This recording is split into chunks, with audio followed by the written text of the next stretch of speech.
Minimum 4.7 value होनी चाहिए आपकी एंगुलर रोटेशन एंगुलर फ्रीक्वेंसी की, अदरवाइज आपका जो आदमी है वो वॉल के ऊपर स्टिक नहीं रहेगा। वायर का उसमें एक बीड है, आप यू मूव कर रहे हो तो बीड एक पर्टिकुलर एंगल ऑफ थीटा के ऊपर खुद को बैलेंस करते हुए एक सर्कुलर मोशन परफॉर्म कर रही है। अब देखिए, जब भी हम बात करते हैं सर्कुलर मोशन की तो हमें सबसे पहले क्या बैलेंस करना पड़ता है? Centripetal acceleration.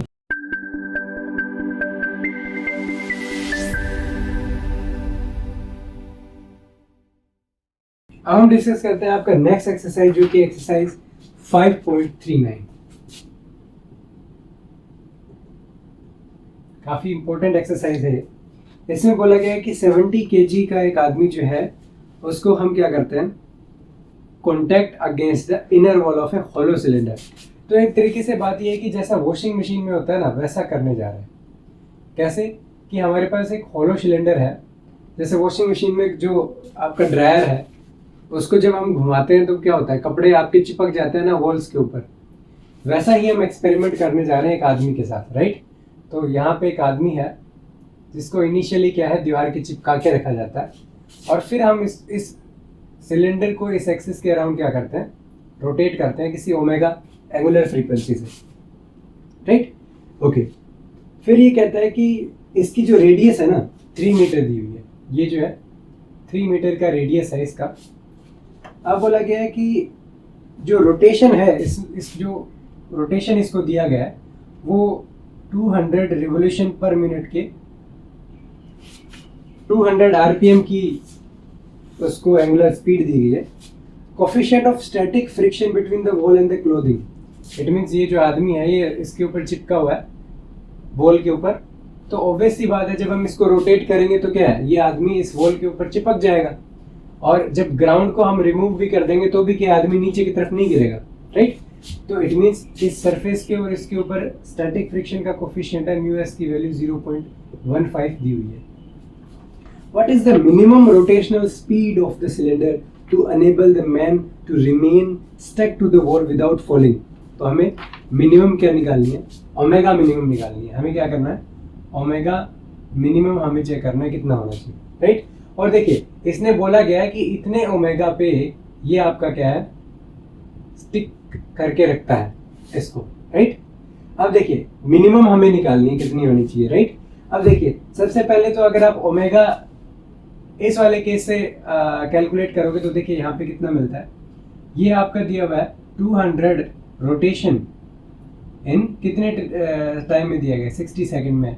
तो आप एक रोटेशन में टाइम निकाल सकते हो, जिसको हम टाइम पीरियड बोलते हैं। कितना आ जाएगा, 60 divided by 200, right. Similarly omega अगर आपको कैलकुलेट करना है तो 2 पाई बाई टी करके आप निकाल लीजिए, राइट। और इसकी वैल्यू आती कितनी है ओमेगा की, इसकी वैल्यू आपकी आती है जब आप कैलकुलेट करोगे तो इट इज 20.93 रेडियन पर सेकेंड, राइट। अब बात करते हैं कि ये तो चलो इस केस की बात आ गई, अब हम मिनिमम कितना होना चाहिए। उस केस के लिए आपको इस ऑब्जेक्ट के मास को, इस आदमी के मोशन को देखना पड़ेगा कि किस तरीके से ये बैलेंस्ड है। तो अगर मैं इसको रीड्रॉ यहाँ पे अगर करता हूँ तो देखिए ये जो ऑब्जेक्ट है इसको मैं कुछ इस तरीके से मास से रिप्रेजेंट कर देता हूँ m, राइट। और देखिए सरफेस के परपेंडिकुलर लगने वाले फोर्स को क्या बोलते हैं, नॉर्मल फोर्स। नीचे की डायरेक्शन में क्या लग रहा है, mg लग रहा है, बट आदमी स्टिक करके रखा हुआ है खुद को, इट मीन्स यहाँ पे ऊपर की डायरेक्शन में क्या लगेगा, स्टैटिक फ्रिक्शन फोर्स लगने वाला है, राइट। तो आप यहाँ से क्या कह सकते हो कि mg is balanced bye fs, और fs के किसके इक्वल होता है, अब यहाँ से अगर आप इसको देखोगे तो this is less than equal to mu s into the normal reaction, right. तो यहाँ से आप क्या कह सकते हो कि mg is should be less than mu s into n. Object है वो एक सर्कुलर मोशन परफॉर्म कर रहा है, तो इट मीन्स ये आपका कुछ इस तरीके से सर्कुलर मोशन है, राइट, और आर रेडियस के साथ हो रहा है। तो हम ये भी कह सकते हैं कि आपका जो नॉर्मल फोर्स है, नॉर्मल रिएक्शन फोर्स है, वही आपका किसके इक्वल है, सेंट्रीपिटल एक्सीलरेशन के इक्वल है, because then only it will be balanced ना। सो m v स्क्वायर, और you can even write it to be m omega square r should be equal to the normal reaction, right. अब हमारे पास दो equations हैं। अब आप क्या कर सकते हो, n की वैल्यू आप यहाँ सब्स्टिट्यूट कर सकते हो, तो आपको यहाँ से क्या मिलता है, यहाँ से अगर मैं रीराइट करता हूँ तो mg will be less than equal to mu s into normal reaction की वैल्यू लिखोगे तो m ओमेगा स्क्वायर r, और यहाँ से आप m से m कैंसिल आउट कर सकते हो, और यहाँ से omega should be greater than equal to, यहाँ से लिखोगे तो g divided by mu s into r, और इसका क्या रहेगा, अंडर रूट रहेगा। g आपका 10 मीटर पर सेकंड स्क्वायर होता है, म्यू s की वैल्यू 0.15 लिखी हुई है, और r आपकी 3 मीटर है। तो ऑब्वियस सी बात है, आप इसको क्या कर सकते हो, कैलकुलेट कर सकते हो।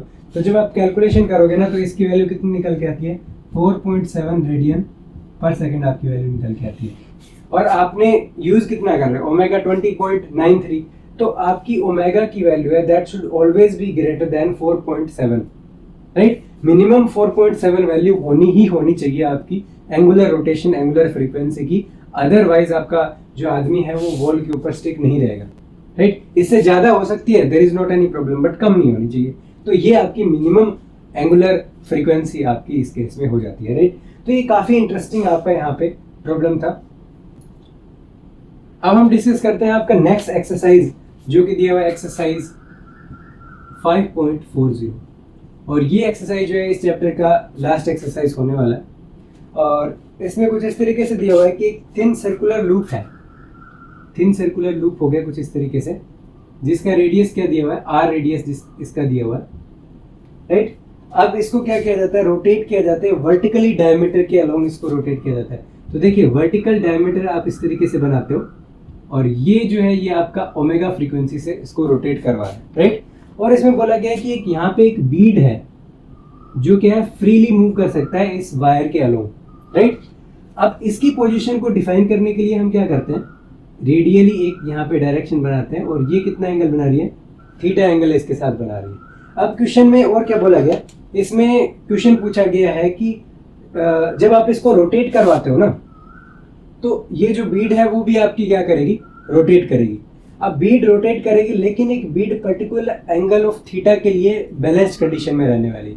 तो ये कहने वाला क्या है कि लोअर मोस्ट पोजीशन जो है उसके लिए बैलेंस्ड कंडीशन में रहेगी जब आपका omega less than equal to under root g by r के लिए, यानी ओमेगा अगर इस वैल्यू से less than equal to under root g by r रहेगा, उस केस में बीड आपकी लोअर मोस्ट पोजीशन पे रहने वाली है, राइट। अब एक क्वेश्चन और पूछता है कि इफ ओमेगा आपकी under root 2g by r अगर हो जाए, तो उस केस में बीड जो है वो किस एंगल पे खुद को बैलेंस करके रखेगा। तो ये हमें यहाँ पे दोनों क्वेश्चन जो है इनको हमें आंसर करना है। तो इस प्रॉब्लम को समझने के लिए हम क्या करते हैं, इस प्रॉब्लम को थोड़ा रीड्रॉ करते हैं। तो ये आपका जो है वो सर्कुलर लूप हो जाता है, राइट। और ये इसकी रेडियस यहाँ पे क्या हो जाती है, रेडियस आर यहाँ पे कैपिटल आर दी हुई है, राइट। और मान लीजिए बीड आपका इस पोजीशन में दिया हुआ है, और ये आपका वर्टिकल हो जाता है यहाँ पे, और ये एंगल यहाँ पे थीटा। सबसे पहले चेक करते हैं इसके मोशन को समझना है, तो इसके मोशन को समझने के लिए सबसे पहले हम क्या करते हैं, इसके ऊपर कितने तरीके के फोर्सेस लग रहे हैं उनको एक बार देख लेते हैं। तो सबसे पहले देखिए नीचे की डायरेक्शन में क्या लग रहा है, आपका मास इनटू ग्रेविटेशनल एक्सेलरेशन। अब देखिए ये बीड जो है वो यहाँ पे इस लूप के अंदर रह रही है, इट मींस इसके ऊपर इस सरफेस के परपेंडिकुलर डायरेक्शन में एक नॉर्मल रिएक्शन फोर्स भी लगेगा। तो इसको मैं क्या बोल रहा हूँ, ये आपका कैपिटल एन यहाँ पे लगने वाला है, राइट। नॉर्मल रिएक्शन फोर्स की बात कर रहा हूँ, राइट। सिमिलरली अगर आप यहाँ पे देखोगे, अगर मैं वर्टिकल को थोड़ा एक्सटेंड करता हूँ, तो आप देखिए ये एंगल थीटा, तो ये वाला एंगल भी आपका क्या आ जाता है, थीटा एंगल यहाँ पे हो जाता है। अगर आप देखो तो इसके अलावा कोई और फोर्स लग रहा है क्या इसके ऊपर, तो सिर्फ दो ही फोर्स लग रहे हैं, नॉर्मल फोर्स और आपका नीचे के डायरेक्शन में mg। अब देखिए ये केस आपका है क्या, एक्चुअल में आपको एक लूप दिया हुआ है वायर का, उसमें एक बीड है, आप यू मूव कर रहे हो, तो बीड एक पर्टिकुलर एंगल ऑफ थीटा के ऊपर खुद को बैलेंस करते हुए एक सर्कुलर मोशन परफॉर्म कर रही है। और सर्कुलर मोशन होगा किस तरीके से, इस तरीके से होने वाला। तो देखिए अगर मैं इस ऑब्जेक्ट के ऊपर अगर सर्कुलर मोशन बनाना चाहूँ, तो इसका सर्कुलर मोशन कुछ इस तरीके से हो जाएगा, राइट। तो इस केस में आपका रेडियस कौन सा वाला होने वाला है, ये वाला रेडियस होने वाला है जिसके अंदर ये मूव करेगा, राइट। अब देखिए ये रेडियस आर दी हुई है, तो ये वाली रेडियस कितनी हो जाती है, ये वाली रेडियस आपकी मान लीजिए आर है, तो आर की वैल्यू कितनी हो जाएगी, ये आपका थीटा है, ये आर है, तो this will be r sine of theta, okay. अब देखिए जब भी हम बात करते हैं सर्कुलर मोशन की, तो हमें सबसे पहले क्या बैलेंस करना पड़ता है, सेंट्रीपिटल एक्सीलरेशन। तो इसको देखिए थोड़ा, हम अगर इसका फ्री बॉडी डायग्राम बनाएं ऑब्जेक्ट का, तो देखिए ये आपका बीड हो गया और इस डायरेक्शन में आपका नॉर्मल रिएक्शन है और यहाँ पे ये एंगल आपका क्या हो जाता है, थीटा हो जाता है। और इस डायरेक्शन में आपको कौन सा वाला एक्सेलेरेशन चाहिए, सेंट्रीपिटल एक्सेलेरेशन चाहिए, जिसकी वैल्यू क्या होती है m omega square r। r देखिए r कौन से वाली होगी, जो रेडियस है सर्कुलर पाथ की वही होगी ना। ओके, तो इसको बैलेंस करना है हमें, राइट। और एक नीचे की डायरेक्शन में mg आपका फोर्स लग रहा है, राइट। अब देखिए n के कंपोनेंट कर सकते हो ना, बिकॉज n आपको चाहिए क्या, आपको सेंट्रीपिटल एक्सेलेरेशन की डायरेक्शन में बैलेंस करना है फोर्सेस को। तो ये आपका क्या हो जाता है, ये आपका n साइन ऑफ थीटा हो जाता है और ये वाला पोर्शन जो है this is n cos of theta, right. अब बिकॉज बीड आपका बैलेंस कंडीशन में है, अब आपको सारे फोर्सेस को क्या करना पड़ेगा, बैलेंस करना पड़ेगा, राइट। तो यहाँ से आपको देखने को क्या मिलेगा कि mg will be equal to n cos of theta और यहाँ से आपको क्या देखने को मिलेगा कि m omega square r is nothing but n sine of theta, right. अब यहाँ से देखिए n की वैल्यू कितनी होगी हमें नहीं पता, राइट, बट यहाँ से r की वैल्यू आप सब्स्टिट्यूट कर सकते हो ना, m ओमेगा स्क्वायर और यहाँ पे capital R sine of theta is equal to n sine of theta. तो आप यहाँ से कैंसिल आउट कर सकते हो ना, यहाँ से आप कैंसिल आउट कर सकते हो साइन थीटा को साइन थीटा से।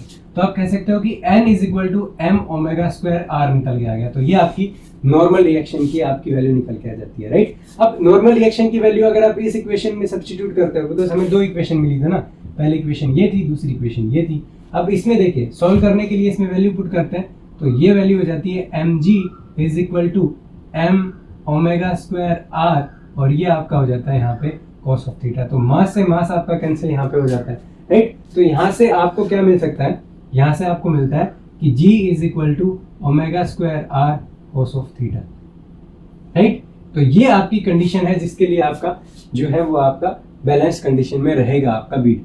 अब बात करते हैं कि इस वाले पोस्ट की क्वेश्चन की, कि लोअर मोस्ट पोजीशन पे वो रहने वाला है जब आपका ओमेगा इतना होगा, राइट। तो बेसिक सी बात है, फर्स्ट पार्ट में हम क्या बोल रहे हैं, theta is equal to 0 degree. अब थीटा 0 इसमें पुट करिए, आपको क्या मिल रहा है, आपको मिल रहा है omega is equal to under root g by r, right. It means आपका जो ऑब्जेक्ट है वो इस रेस्ट कंडीशन में रहेगा जब आपका थीटा 0 कंडीशन में रहेगा, जब आप omega under root g by r रखते हो। लेकिन अगर ओमेगा इससे छोटा भी हुआ देन ऑल्सो आपका जो बीड है वो किस में रहने वाला है, डाउन लोअर मोस्ट पोजीशन में रहने वाला है। लेकिन जैसे ही आप ओमेगा बढ़ाओगे तो थीटा क्या होता जाएगा, बढ़ता जाएगा। आपको फॉर्मूला से यहाँ से ऑलरेडी यहाँ से क्या कर पा रहे हो, चेक कर पा रहे हो, राइट। तो अब यहाँ पे देखिए दूसरा क्वेश्चन क्या पूछा गया कि थीटा हमें निकालना है जब आपका under root 2g by r अगर आपका यहाँ पे बोला जाए। तो देखिए यहाँ पे वैल्यू पुट करिए, g is equal to under root 2g by r और ये आपका हो जाता है r cos ऑफ थीटा। तो cos थीटा की वैल्यू कितनी निकल के आई, हाफ निकल के आई। तो यहाँ से थीटा आपका कितना निकल के आता है, 60 डिग्री आपका यहाँ से एंगल निकल के आता है, राइट। तो इट मीन 60 डिग्री आपके एंगल के ऊपर जो आपका बीट है वो यहाँ पे क्या रहने वाला है, बैलेंस कंडीशन में रहने वाला है जब आपका ओमेगा जो है वो under root 2g by are आपका जब होगा। तो आप देख पा रहे हो काफी सिंपल प्रॉब्लम यहाँ पे दी हुई थी, सिर्फ समझना था कि मोशन जो है वो बीट का किस तरीके से सर्कुलर मोशन में होने वाला है। सर्कुलर पाथ आपको बेसिकली आइडेंटिफाई करना था। देन उसके बाद बैलेंस कंडीशन में करने के लिए आपको पता है कि आपको सेंट्रीपिटल एक्सेलेरेशन को बैलेंस आउट करना पड़ेगा और आपने इक्वेशन बनाई, इन इक्वेशन को सॉल्व करके आपके पास एक कंडीशन मिल गई और इस कंडीशन को ही आपकी फॉलो करेगी इक्विलिब्रियम, आप कह सकते हो इक्विलिब्रियम कंडीशन आपको ये मिल गई। इसके अंदर आपने लोअर मोस्ट पोजीशन के लिए theta is equal to 0 put किया, उसके लिए ओमेगा आपको under root g by r मिल गया। Similarly under root 2g by r के लिए थीटा की वैल्यू 60 डिग्री आपको यहाँ पे इजीली मिल जाती है। तो आई होप कि काफी इंटरेस्टिंग आपको ये प्रॉब्लम लगी होगी। और सिमिलरली यहाँ पे भी हमने देखा बैलेंस कंडीशन निकाल के हमने चेक किया कि मिनिमम कितना एंगुलर फ्रीक्वेंसी होना चाहिए जिससे आदमी आपका नीचे ड्रॉप ना हो, right. So this is all for this chapter. और इसके बाद कुछ एडवांस जो प्रॉब्लम्स हैं जो असाइनमेंट में आपको दी जा सकती हैं और कुछ एडवांस प्रॉब्लम मैं आपके साथ डिस्कस करता रहूँगा। So thank you all for watching and we will meet in the next video. Thank you.